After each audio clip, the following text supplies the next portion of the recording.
LEGO molded dinos are a mainstay in today's LEGO sets, mostly due to the popularity of the Jurassic World theme, and although LEGO started producing plastic bricks in 1949, it would be decades before the first molded dinos would emerge.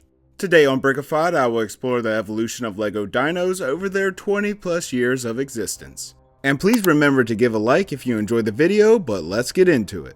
While this video will mostly focus on molded dinos, an interesting start is the first LEGO Dino themed set, which released in 1994. A very basic build versus what we would expect from LEGO today, but it would be another 3 years before we saw the first ever wave of LEGO molded dinos from the Duplo theme. A ton of Duplo Dino themed sets were released in 1997 with your standard sets and various Dino themed tubs. Some sets like 9195 even included baby versions of each of the 4 types of dinos in the set. However, it wouldn't be until the turn of the century that we saw the first ever minifigure scale dino molds in set 5987 Dino Research Compound. This was considered Dino Island, a sub-theme under the LEGO Adventurers theme, which featured Johnny Thunder and his research team's adventures on a mythical Dino Island. LEGO released a bunch of molds in this set, which featured the classic green T-Rex, a Stegosaurus, a pterodactyl, and even a small baby T-Rex was included. Later on, the first Triceratops mold was created, and all 3 of these classic dino molds would receive slight color variation throughout the year's sets. In the same year, LEGO would reuse the classic green T-Rex mold in the first ever LEGO Studio set, 1349 Steven Spielberg's Movie Maker. The studio's theme was LEGO's early attempt to break into movie licensed sets, and the following year LEGO released 2 Jurassic Park 3 sets under the theme.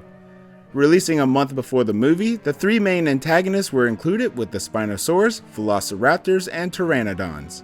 While the Pteranodon and Raptors were mostly brick built with a few specialty head and tail molds, the Spinosaurus consisted of brand new molds. However, sadly, this would remain the only Spinosaurus in LEGO's catalog to date. In 2001, LEGO would release a new theme with the clever title of Dinosaurs. This theme would be short-lived and only consisted of the initial release wave of 8 sets, 4 of which are baby dinosaurs, which were mostly brick-built with a few specialty molds. The other 4 adult-themed dinosaur builds were all new molds and included classic favorites like the Brachiosaurus and Tyrannosaurus Rex. But there was also very unique species, at least for the time, like the Mosasaurus, which wouldn't be featured in an A-list Hollywood movie until 2015's Jurassic World.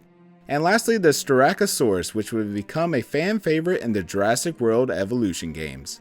Sadly, none of these molds have been included in any other sets since. The rest of the mid-2000s would prove to be a very odd time for our faithful LEGO dinos, with the short introduction of 2005's Dino Attack and Dino 2010 themes. While both of these themes included the same dinos, Dino Attack was available in the US and Dino 2010 saw a limited release in other countries. These new molds were representing mutant dinosaurs that had escaped the laboratories and were attacking the new LEGO City line. This was a revolutionary theme for LEGO because it was something different and a shift in ideology because the Dino Attack sets came with weapons to fight the dinosaurs. But this proved to be too much for some parents, and the later Dino 2010 sets were modified to have more of a dino capture play focus. Overall, these were very interesting and oversized molds, some of the largest to date, but suffered staying power in the LEGO lineup. While it would take 7 years to release the next wave of fresh dino molds, LEGO did release Rex in 2 different sets for the release of Toy Story 3. 2 years later in 2012, LEGO released another original and creative new theme called Dino. While the name of the theme wasn't very creative, the new dinos certainly were. This theme was sort of an evolution of the early 2000 Adventurer sets, this time including Josh Thunder instead of Johnny Thunder, and saw a similar play focus of capturing escaped dinos in a tropical setting. Fans of the current Jurassic World theme may be surprised to see that all the current versions of T-Rexes, Triceratops, Pteranodons, and Velociraptors were all originally released under this theme. Interestingly, LEGO molded a 5th dino in this series, being a Coelophysis, which was later re-released as a Gallimimus in a 2015 Jurassic World polybag. This was an obvious inaccuracy, but not the first time that LEGO has reused previous molds for new creatures. In 2015, LEGO received the rights to produce sets under the Jurassic World branding, and had sets on the shelf a month before the movie's premiere. This new wave of sets brought in fan-desired molds like the Dilophosaurus, which was not present in the movie, but was surely on every Jurassic Park fan's bucket list. And of course it also included the movie's main antagonist, the Indominus Rex, which received new molds.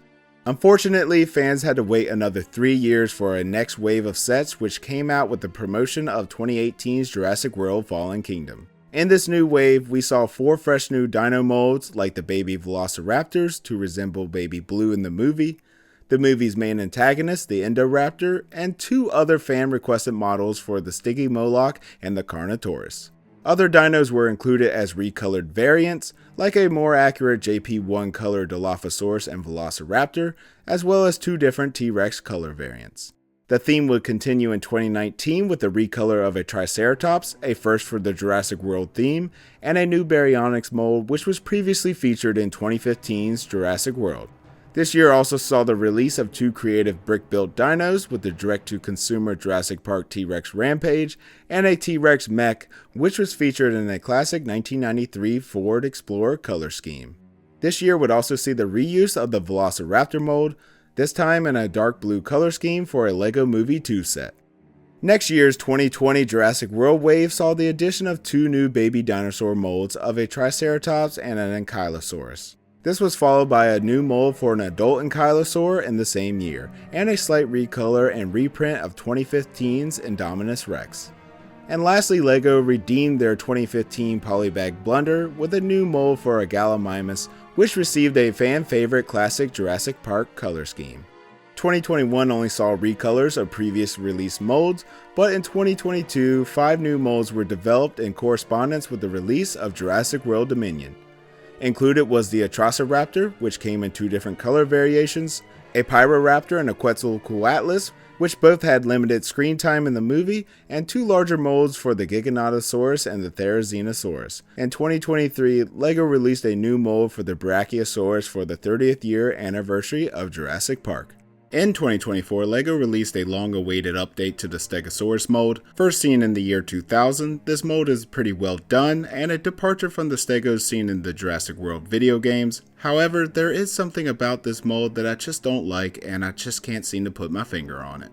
Next up, LEGO released a new Velociraptor mold described as the Small Raptor, which is a bit bigger than the older Baby Raptor molds. And lastly, in 2025, in coordination with the upcoming release of Jurassic World Rebirth, LEGO released a new wave of sets that contain a few new dino molds. First up is the long-awaited update to the Spinosaurus, which was only previously seen in the LEGO Studios line in 2001. While this Spino looks a lot better than the previous LEGO attempts, it does follow the newer look of the JW Rebirth Spinos. Overall, I would have preferred the old school JP3 looking Spino, but this will have to hold us out in the meantime.